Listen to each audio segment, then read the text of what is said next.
Recently, to defend their horrendous business practices, Cambridge Analytica tweeted, "Advertising is not coercive, people are smart enough to think for themselves."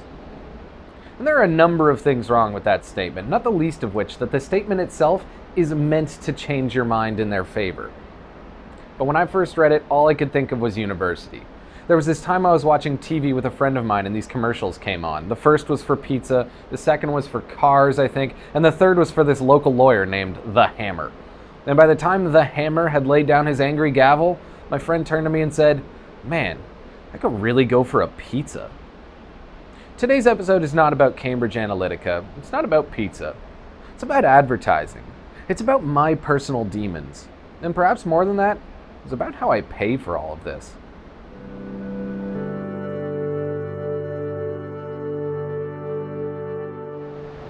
In 1980, the world changed. Ronald Reagan decided it was okay to advertise to children, which at the time was a watershed decision, and yet now we all kind of take it for granted. Yet it fundamentally altered my generation and every generation since, because kids are really easy marks when it comes to advertising. If you're 8 years old or younger, your brain is literally incapable of understanding selling intent. That means to a child, an ad is just as entertaining as the show it surrounds. They're one and the same. Within a year of Reagan's decision, toy companies were in the cartoon business, turning every popular children's toy into a TV show, and vice versa. G.I. Joe, Care Bears, Ninja Turtles, Transformers, Thundercats, you name it. Pretty much everything that we 30-somethings feel nostalgia for were ads meant to sell us a product, and our little brains were incapable of seeing them for what they were.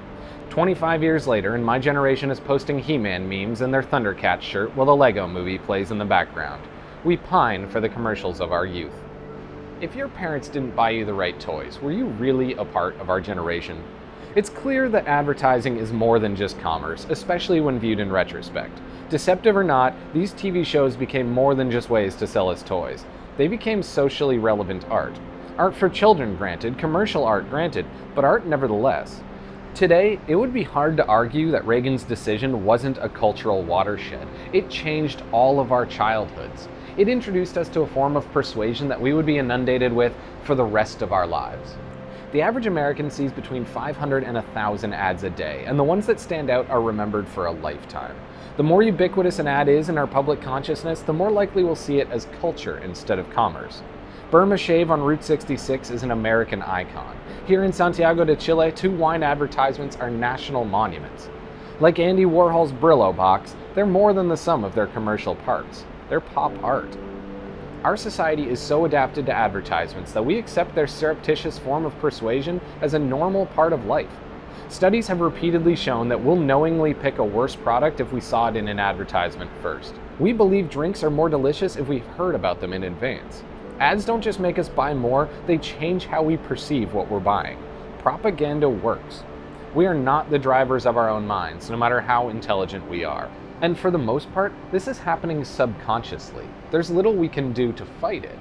Regardless of age, we're all just kind of children along for the ride. But I'm not really complaining. This is the way of the world. The point of this is more just to say that Cambridge Analytica couldn't be more wrong. Nobody's really making up their own mind. Which brings me in a roundabout way to the actual point of this episode, which are my personal demons. There was a time when I promoted spaceflight. Despite being meant as persuasion, my art felt guiltless. I worked for free and believed in what I was doing, so I was willing to actively convince as many people as possible to see my point of view, and I got good at it. My ability to influence people was something I took pride in. My work was featured on the news in over 70 countries. Documentaries came all the way to Germany just to film me typing on my laptop. My art saw hundreds of millions of views and interactions. It was a huge ego boost, if nothing else. I'd been able to take part in something culturally relevant, and in turn, I'd seen firsthand what impact art can have on society. But it earned me no money, and in life you have to pay the bills. So building off the back of that success, I started an ad firm and began using my creativity to promote products I didn't believe in. I devised strategies for companies I didn't support. I helped sell things I would never use. And at the time, it seemed like the logical step up. It was a way to keep creating influential art without going bankrupt. But eventually, I found I couldn't get up in the morning. It wasn't so much that I didn't care if my ads became the next Burma Shave, I actively didn't want them to. Because the benchmarks all felt tainted. The better I got at the job, the worse I felt about what I was doing. Every day I had to face directly what Cambridge Analytica denies so plainly, which is that if my job is to put ideas into your mind, what ideas am I putting there? So I quit. I moved to Chile, cashed out my savings, and started making videos. It didn't change the fact that I'm still trying to influence people. I certainly don't begrudge those who work in advertising. I realize the privileged position that I'm in being able to make this decision. After all, I haven't stopped being a commercial entity. This video is an advertisement for my product, Rare Earth. But it's a product I believe in, a product I wouldn't mind seeing have an impact. These days, it isn't hard for me to get out of bed. In fact, I've never felt so empowered. But it has been incredibly expensive. Every one of these episodes cost me around $1,000 to make, which on one hand is very cheap for a documentary series, and on the other, with over 60 episodes filmed, devastating to my finances. It's come to the point where I need to find a way to make this sustainable. But my great fear is that in doing so, I'm going to end up harming you in the process. Last month, we turned on YouTube ads for our older videos, and it was a decision I'd put off for maybe 6 months. Even though I don't have to personally promote a product and we only really turned them on to help with the algorithm, it feels like a slippery slope. Because there's very little money there. The real money is in sponsorships. And as we've grown, offers have been coming in more and more. Companies will give me multiple thousands of dollars per video to talk positively about their products. And as with any YouTuber, no matter their thoughts on influence, the temptation to commercialize is very real. But in making that decision, I feel like I'd be taking a step backwards. As much as it sounds like vanity, I don't want my art to be a vehicle for someone else's product, even if it makes me rich. I don't want to help 23andMe harvest your DNA for their databases. I don't want to push a product that I personally don't stand behind. It's the exact demon that I ran from. So, very long story short, we've started a Patreon.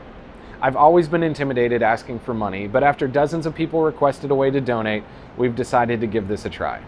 But that said, I want it clear that there is absolutely no need for you to give me money to take part in all this. You coming back every week to watch our episodes is already more than I ever expected you to do. I simply want to make this sustainable in a way that harms you the least. Whether you give me $0 or $100, I'm just happy you're here. Because no matter what happens, I'll drive my bank account down to nothing to continue making these. They're the road to becoming the artist I always wanted to be. I'm invested 100%, and if that's something that appeals to you, you're more than welcome to join me. Advertising may be an art, but it's no longer my art.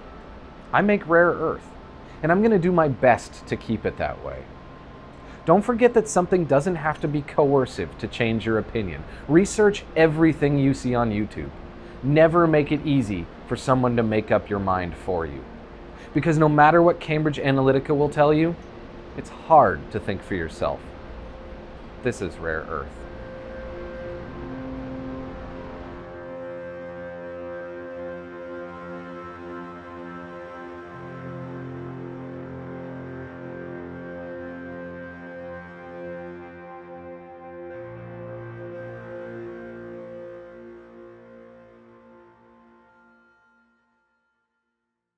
But there are products that I do stand behind, and I will always tell you about those as I've used them. This is my friend Francisco. He is a very old friend of mine, and he runs a company here in Santiago called Auto.